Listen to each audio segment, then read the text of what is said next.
This podcast is brought to you by Penji. Penji is a creative subscription service that gives you access to pre-vetted, agency-trained creatives from all over the world.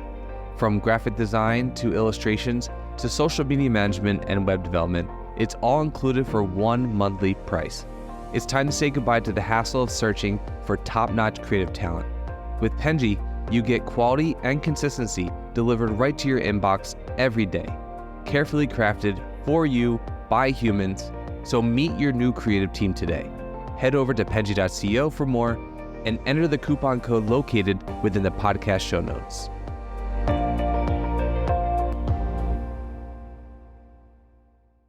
Hello, everybody. Welcome to the First 100 podcast. This is the podcast where we're going to be exploring the journey of entrepreneurs, business owners, agency leaders, and so many other cool people as they share with us the strategies, the challenges, and the triumphs that have led them to secure those first 100 customers.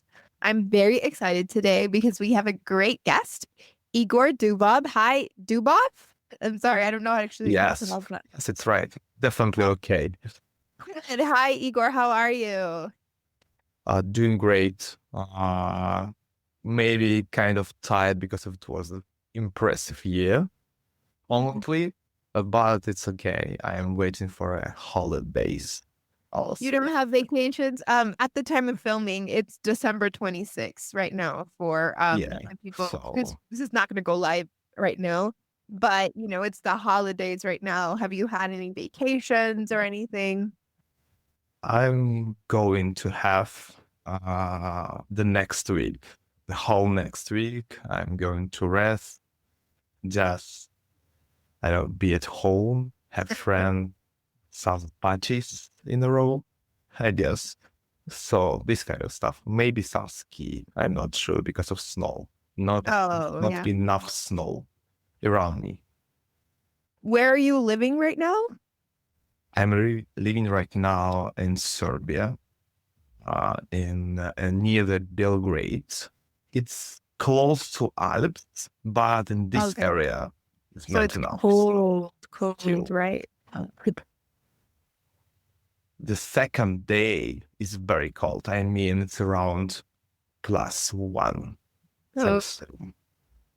I can't. I live in El Salvador, and here the weather is hot. We don't have snow. We don't have winter. It's just a little chilly in the morning. Oh yeah, we'll imagine about it. But I like snow. I've never I've seen small amounts of snow, but I've always wanted to see a lot of snow, enough to ski and stuff like that. I've never been on that much snow. I remember, members of snow around me for a lot, especially in my childhood. Right now, it's very, very rare to see it, honestly. I mean, once or twice per winter. But in my childhood, it was, 6 months in a row. Wow. Well, I guess snow is everywhere. With global warming, that's so concerning. Yeah, especially in some areas, north areas. Oh, no. Yeah, it's hotter and hotter. I hope one day I get to see the snow and how it is. So when we start, Igor, just so that our viewers can get an idea of who you are and what you do, can you tell us a little bit about yourself? Just for context, you are currently working at the Vortex Foundation. So can you tell us a little bit about who you are, what your job is, anything? Yeah. Firstly, thank you for having me today here. I'm Igor. I've been in B2B marketing all the past 13 years already. It was a very, very impressive journey for me, with exciting challenges and rewarding experiences, honestly. And currently, you said, right, I am Igor in Vortex, Chief Growth Officer in Vortex. So we are Web3 market making. We focusing on pre-listing strategy, treasury building, and post-listing support. That's our focus and core business, honestly. Yeah, and when I saw that it's first 100, I thought, okay, in B2B, Uh, Even sometimes 10 or 20 clients can mean huge success, Yeah. honestly. Yeah. So really depends on your industry or segment, but 100 clients in B2B business, usually it's a lot. So Yeah. it's, So the first 100, we use it as kind of like a benchmark, but it honestly just means your first milestone. Like if you start a business, what was the first time where you're like, okay, we're doing really good, is when you got your first whatever thing that you did, right? Like whether it's the first 5 customers, the first 20, yeah, whatever. It's just first 100 sounds cooler than if you said it's first true. It class. sounds cool. Yeah. Yeah, definitely. Yeah, it's kind of as the first $1 million, it's the same. Yeah. It already means something. Yeah, like it sounds like okay, you got those few, but I totally agree with you. I've spoken to a lot of different people who work in different sort of segments of the industry, and the numbers are different because if they're also selling a product, I've noticed like if it's B2C, it first 100 makes more sense because they're trying to just put out as much product towards as many people as possible. Whereas with B2B, I think I've seen a lot of people who are a little bit more picky with the customers and the clients and the people that they're working with. Yeah, for sure it depends. For example, I guess for e-commerce, uh, 100 is nothing sometimes. Yeah, for example, and in B2B for Google, I mean, as an example, it's still nothing. 100 Yeah. customers. That's definitely true. Yeah, and for example, in this year in Vortex, we onboarded 153 new clients. So it's how much? It's a lot or not? Yeah. Yeah, no, because you guys are also very niche, right? Yes, it's niche. It's definitely niche. Yes, because we have a very, very target audience. I mean, it's a token issuer. Yes, who is going all switch the current market maker to us or going to list somewhere the first time. So we have not so much opportunity or capacity, yes, but at the same time, I guess, in top 5 by customers amount That's in the that's very good. industry. Yeah. Yeah. In this year, we started because when I'm talking that we onboarded 153 new clients, it means we grew in 3 times. For B2B business, it's a lot. Yeah, no, I was taking a look at your timeline, and I mean, Vortex started in 2022. So the fact that there's been so much growth in such a short amount of time is crazy. I mean, I saw the timeline on the website, and then you already have plans for 2025 and 2026. So I really hope that, it all happens. That's one of the reasons how you can grow, because you have a plan. It's very easy to talk about. You have a plan that's the minimum, but at the same time to have a really, really real plan, which one you can implement, or I know which one you can implement in the real business. It's very, very important. It's one of the way or step you must to do before you are starting to create something new as a business project. Your idea in personal life is the same, honestly. You can imagine about, I don't know, to travel more, but if you just sit and don't plan something, the first You won't steps, travel. Yeah. yeah, you will never. Yeah, no. And Same. is that like what you guys have seen as the key to success to scaling a business? I think I've spoken to a lot of people who talk about scaling, and it's kind of a headache for a lot of people because the strategy that they're using to just get their name out there and just like be a part of the market is very different than once they get to that place where it's like, okay, I have a steady stream of people coming in, um, wanting my service or wanting my product. And then I've spoken to a lot of people who say that once they get to that place, they think they have it all figured out, but actually it's an entire new struggle because now they don't have bandwidth, right? Now they don't have enough people to provide the service. They don't have enough people to create the product. They're overloaded. Everyone is like, it's making the product or the service have issues. And then they're sort of having a lot of issues with scaling.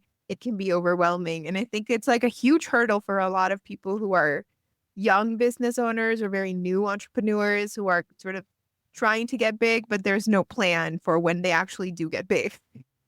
Yeah, definitely true. For example, we did this result with 3 talented people in my business development department that I manage, for example, just 3. Uh, uh, so it's not usual thing for our industry. Usually it's half of the company, but we have just 3 business development talent. And you were talking about how we can scale and grow and this kind of stuff, especially when we're talking about the team. My, let's say, rule is to test with a freelancer firstly. You can test it. You can calculate a little, yes, about the forecast, how much you need to invest in this project, for example. Let's try, for example, for our industry, let's try the gaming industry. There are a lot of gaming companies, but I don't have an experience or skills in my team to, don't have enough network in this industry and this kind of stuff. Let's onboard the qualified person who already has really big network in gaming industry. Let's try. Okay, we maybe overpaid for some weeks or months. Yeah, but we tested it. It was a success or not, and let's scale it. Onboard the in-house person, and etc. and etc. It's every time you can do it really fast, because to onboard a new teammate in your team, sometimes you need some months. Yes, with HR department or with the hunters, freelancer hunters, depends on the role. But with freelancer, you can test faster, and generally you spend less time and money for that. You are unmuted. You are unmuted. Yeah. I didn't notice. I'm sorry. In your opinion, is freelancing the best way to start with scaling, or do you think it's better to find dedicated people for certain roles? Because freelancing, I think I've heard a lot of people have problems with it because they're not maybe with the freelancers that they're working with. Maybe they're not the top priority of that person. Figuring out pricing, schedules, and just like having to go through a bunch of people can be overwhelming a lot of times. But I think there's like a place to get freelancers, and then there's a place to not. In your opinion, is it better for the beginning and then to transition into a full-time employee, or does it depend on the industry, or what? For sure, it depends on industry or current company. It could depend.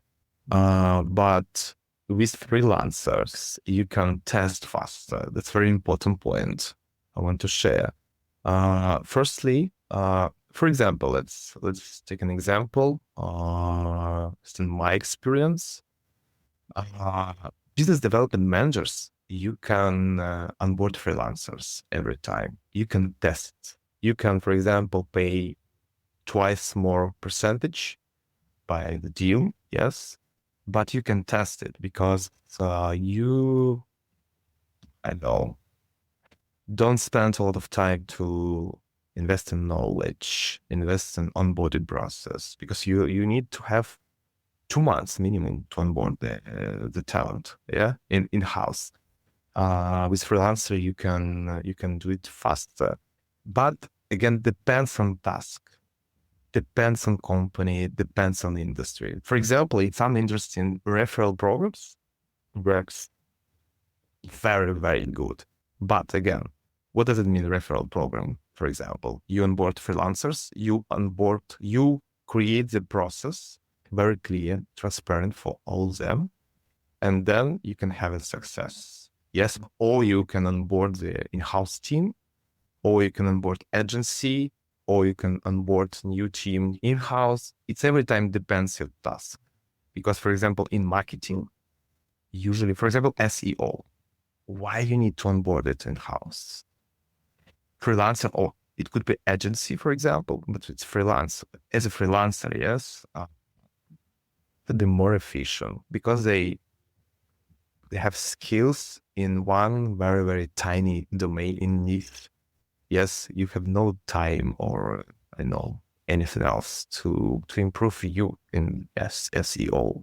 Okay, just onboard agency and just control it, how it's going on. That's it. And it's the same for in-house team. For example, okay, we have a rule. For example, development team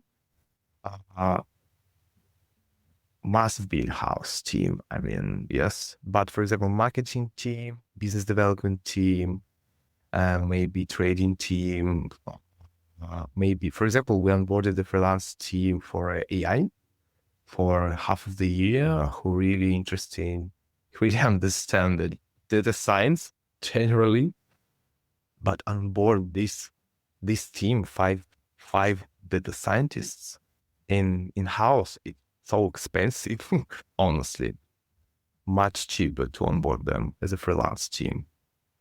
Yeah, it definitely depends as well on the teams, I guess. I think what's great about freelancing is that also it provides an alternative. I think hiring a dedicated team is a big commitment, right? Because that means that you have to Oh yeah. always every month, you have to like pay this person a monthly fee. You have to give them benefits, vacations, if there's like maternity and paternity. etc. And then etc. Yeah, definitely. Yeah, and all of this is, I mean, I think unless you have the guarantee that the person is going to be worth all of that, it can be a little bit scary when you're just starting and you're barely making ends meet for yourself. Now you have to pay for this other person, right?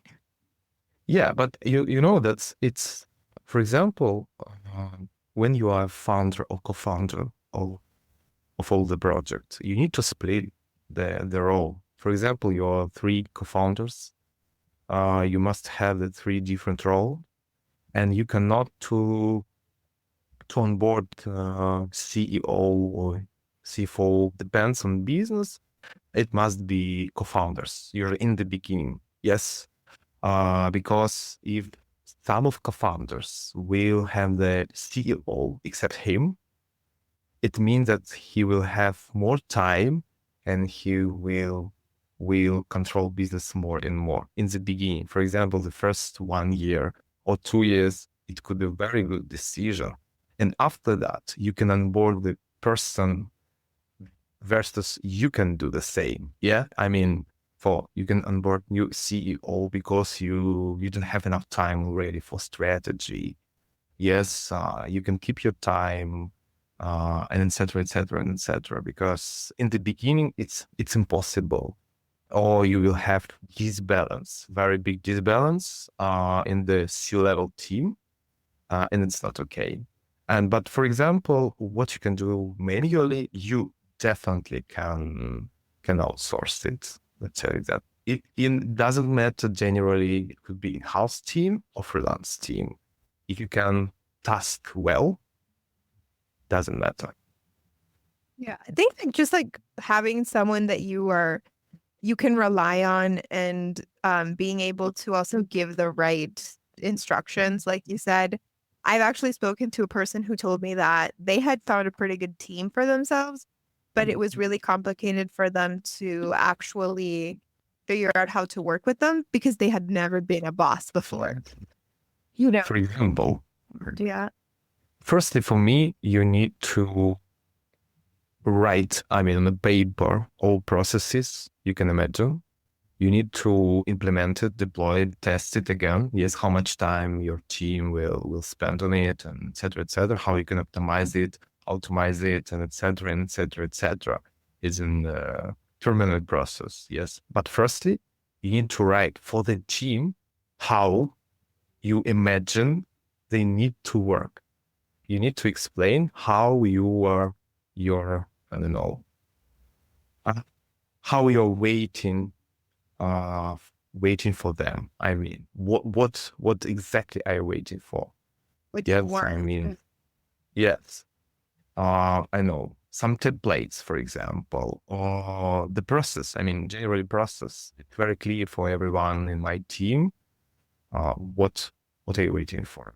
Weekly, daily, monthly? Yes.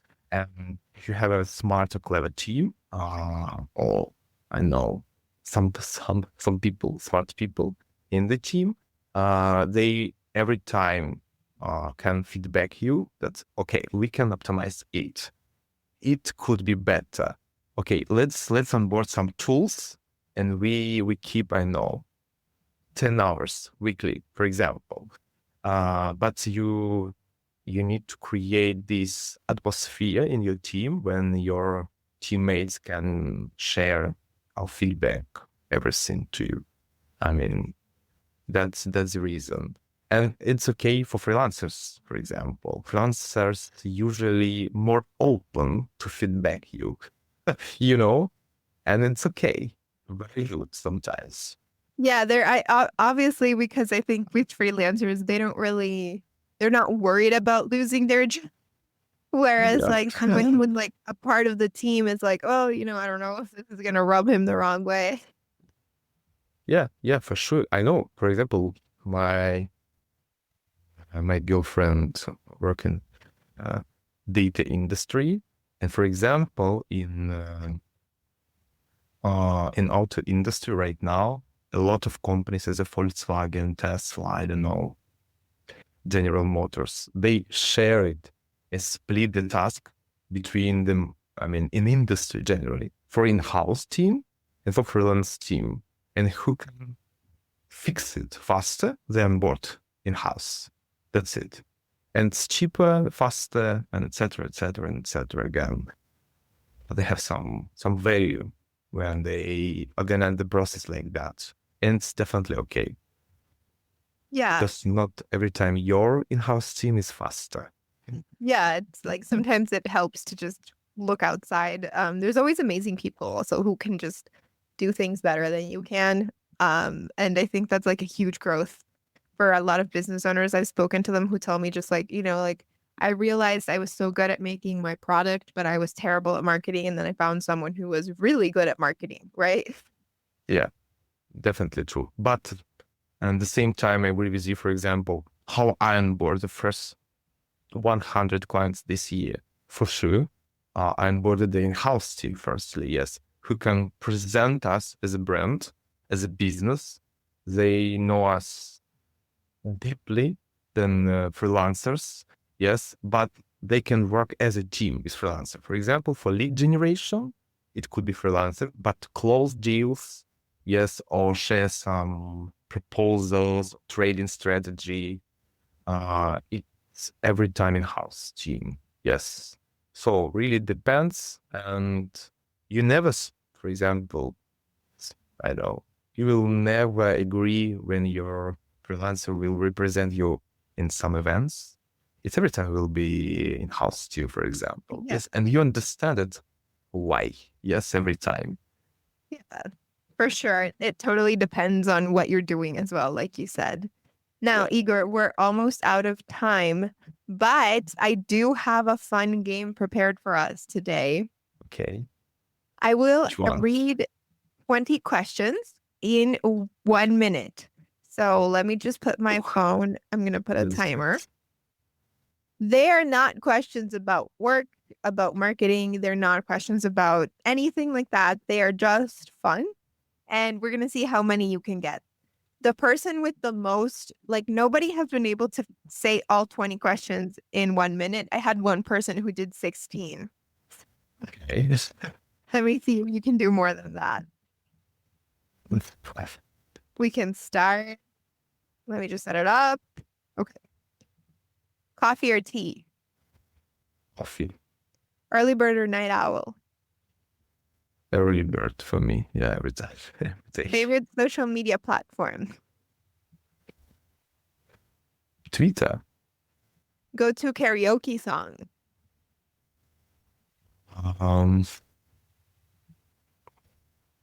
I don't know. Maybe I don't have. Books or podcasts? I prefer kind of a science podcast about anthropology, this kind of stuff. I don't have an exact podcast I like, but about the topic. One word that describes you.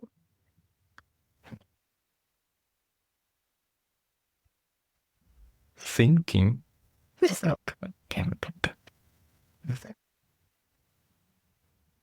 Oh my gosh. It's time. I'm sorry. Already 1 minute? Yeah, that was 1 minute. You did, let me see how many questions. You did 5 questions. Okay. About coffee and tea, it was easy. Yeah, I'm thinking every time. Need to think. Need to take a look. Need time to think and this kind of stuff. That's For me, every time and for businesses, saying you need to think good, but decide fast. Yeah. Yeah. You need to have a good thought process, but the decision has to be made quickly. Yeah. Yes. You need to be prepared, but Yeah. think, decide very fast. But you did okay. I'm not gonna say you did too well. Really all right. Yeah. Thank you so much for doing this, Igor. Before I let you go, I do want to give you the space to let all of our followers know where they can find you if anybody is interested in any of the stuff that you have spoken to us about today, or if you want to talk about people, if you want to get them to go to Vortex, if you're looking for employees, freelancers, whatever you want, the floor is yours. Yeah. Okay. So visit our website, and if you have an experience in Twitter or in strategy marketing, I'm interested to onboard a new teammate in my team. Yeah, no, I will be adding the links to your website on this description. And anybody who is interested in strategic marketing, you said, right? And Twitter. Yeah. Here is Igor for you. So thank you so much for doing this, Igor. It was so much fun. Yeah, thanks for invite. Yeah, it was very, very fun. Yeah. Thank you so much. And everyone else, I will see you on the next episode. Goodbye. See ya. You've been listening to Fully Managed, brought to you by Penji.